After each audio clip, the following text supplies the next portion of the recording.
Hey guys, it's Rich with your Monday Spot in Pagan Perspective. This week we're talking about the pop culture pagan. Um, First off, if you see the surroundings, you know that this is not where I usually do my videos. I am actually in Korea now, so that's kind of the reason that I didn't make my video last week and put it up. I was staying in Detroit at the time, and I couldn't find the topics and all that. I knew the topic was on books of shadows and organizing your books of shadow and all that stuff, but I couldn't find it to put it in the description and all that other stuff. So instead of driving myself crazy and trying to get to the airport on time, which I wasn't too far from, I decided to just say to the other the collabbies out there, hey, can somebody take today for me and run with it, because I'm kind of going stir crazy. So yeah, it was kind of a hectic couple of days for me at the beginning of last week.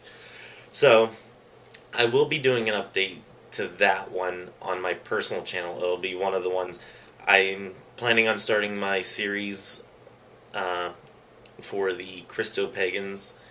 I'm planning to start that series probably at the beginning of December. I just want to make sure I have everything planned out and everything ironed out the way I want it to go before I end up actually, doing the videos and posting them up, and then end up having them in a haphazard manner. So I want to kind of figure all that out before I end up putting them up, so everything goes nice and smoothly. So I'm currently in a hotel right now. As you can tell, I would not even think to own blackout shades or these horrible, horrible curtains. Ugh. Anyway, yeah, not very trendy. That's very hotel chic. So, anyway, enough with the updates and whatnot. Let's get on with this week's topic, which comes from ortrask. I hope I'm saying that correctly, who asks about media representations in pop culture. I know we've actually covered this topic before, but being that it is all over pop culture and the way many people actually find out about paganism or witchcraft or anything of that in general, they usually learn it from pop culture. It always bears repeating. So this person writes, "Hi, I have an idea for a topic. I think it would be interesting.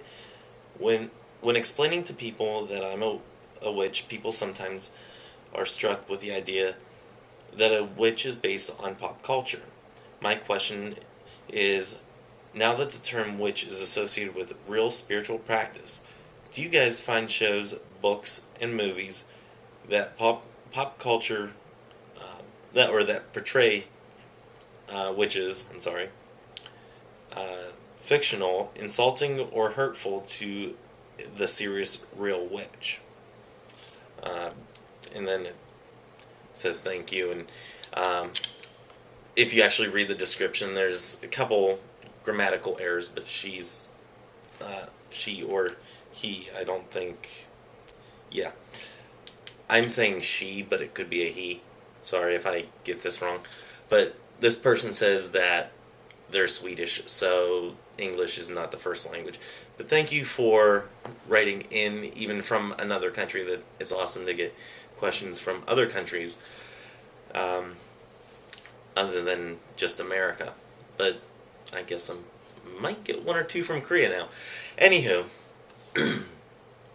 so whenever you're actually looking at the term witch in pop culture, you have to kind of see where they're coming at. The way I equate it is almost like watching the story of somebody's life in a dramatic sense, or like in a movie rather than a documentary. One of the ones I love the most is I Walk the Line. The life of Johnny Cash. It's portrayed by Joaquin Phoenix. Great movie. However, it's very much Hollywoodified. They took the life of Johnny Cash and they completely put a Hollywood spin on everything. the life of Johnny Cash was so much more than just the drug addictions and the ups and downs with his wife, or his first wife, and the love aspect between him and June Carter Cash. So you get a completely different story if you actually look at a documentary versus a movie. And I think the same is true whenever you're looking at pop culture witch. You know, if you look at the witches portrayed in movies and that fascinates you and that's what you love to see on TV, then that's great. You know, shows like Charmed, Practical Magic, what's the other one? The Craft is a big one. You know, those are big shows which, you know, provide that fantasy outlook. However, whenever you're looking at it from a documentary aspect, you kind of find out that it's not all, you know, the mysterious, the smoke and mirrors, the swirling energies, you know, the poof magic. You know, I throw these herbs together and poof, you know, something happens immediately. It's a lot more than that. It's about a greater connection, and you find that whenever you actually delve deeper into the documentary of researching witchcraft or the term of witch in a deeper sense. Now, you can like the dramatic and like the documentary. I mean, you can like both of them. However, the ones that like the dramatic might not always like the documentary, but the ones that like the documentary might not also always like the dramatic. But you can appreciate both. Yeah. So I think it's important that whenever you're talking about the term witch and you're talking about it as a spiritual practice, you let people know, hey, I'm actually going from a spiritual aspect. This is a lot more than, you know, the poof magic, you know, throw things in a cauldron and it bubbles up and somebody turns into a toad. It's a lot more than that. And that doesn't really happen.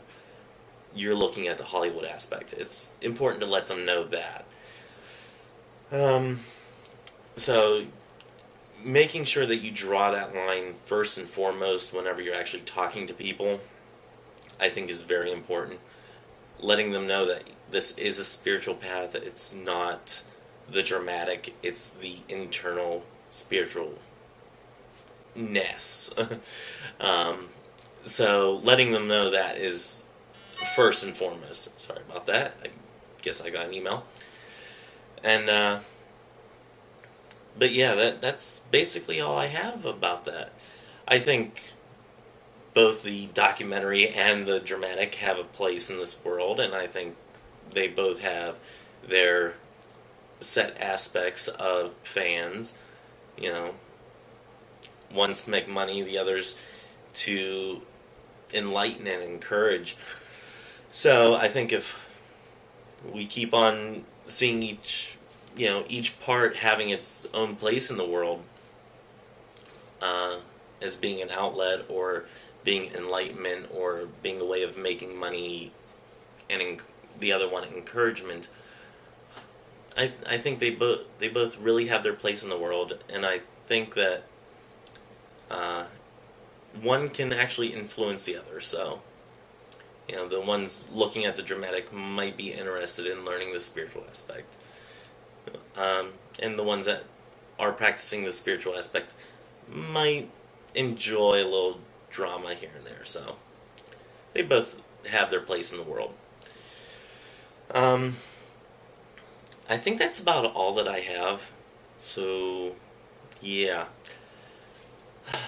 I can't wait to show you guys whenever I actually have a dorm room, because this whole living out of hotels thing is getting quite old. But until next week, may you have love, hugs, and ladybugs. May your ancestors be with you. And may you have a great day and a better tomorrow. Bye-bye.